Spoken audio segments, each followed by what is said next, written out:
La chronique politique de ce grand journal, tous les après-midi, un éditorialiste vient nous raconter les coulisses de la campagne. Bonjour Mickaël Darmon. Bonjour à tous. Et merci d'être avec nous cette semaine Mickaël.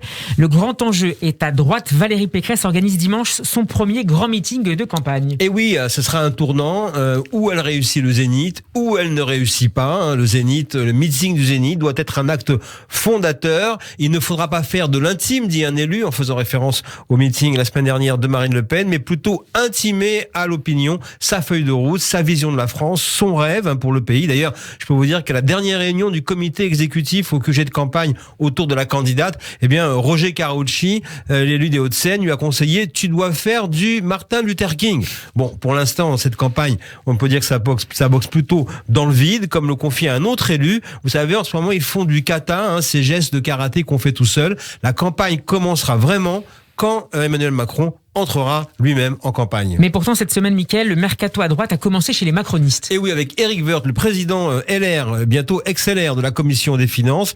Et on imagine que tout cela n'a pu se faire qu'avec l'accord de Nicolas Sarkozy, dont on va reparler, même si Emmanuel Macron a bien voulu oublier les termes très très durs d'Éric Woerth par le passé sur le projet et le budget du gouvernement. On assiste donc à une pression extrêmement forte, on voit bien, donc sur une candidate, parce qu'effectivement, il apprécie moyennement, même s'il fait connaître son soutien durant la primaire. Pour quelle raison Nicolas Sarkozy met-il la pression aujourd'hui sur Valérie Pécresse ? Mais parce que, en fait, ça veut dire qu'il prend de la distance, visiblement.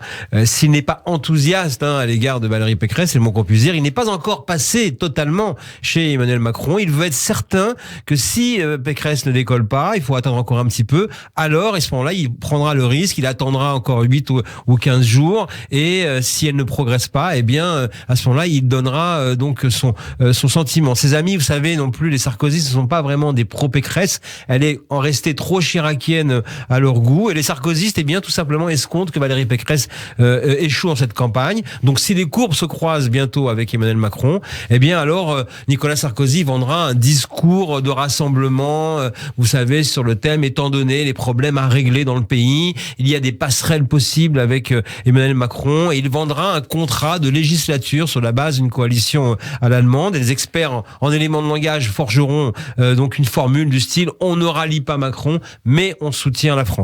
En attendant, Valérie Pécresse doit garder son sang-froid. Eh oui, parce qu'effectivement, elle va rencontrer demain l'ancien président donc de la République. Alors que peut-il se passer déjà aujourd'hui dans les couloirs du QG de Valérie Pécresse? On ne cachait pas sa colère. On est en la lecture du Figaro avec des propos peu amènes de Nicolas Sarkozy à l'égard de la candidate. Il faut lui taper dessus, disent certains. D'autres disent effectivement, on peut quand même imaginer que elle lui dise vraiment son fait demain lorsqu'ils vont se voir. Il faut savoir que Valérie Pécresse est toujours définie comme n'étant pas justement une Sarkozette. En 2016, lors de la primaire de la droite, elle avait même interdit de meeting l'ancien président dans le département des Hauts-de-Seine. D'autres disent il faut en fait minimiser l'impact dans l'opinion, parce que ça ne plaît pas aux électeurs de la droite qui étaient ravis de cette union retrouvée et qui est déjà bien écorchée. On l'a entendu encore tout à l'heure avec Rachida Dati.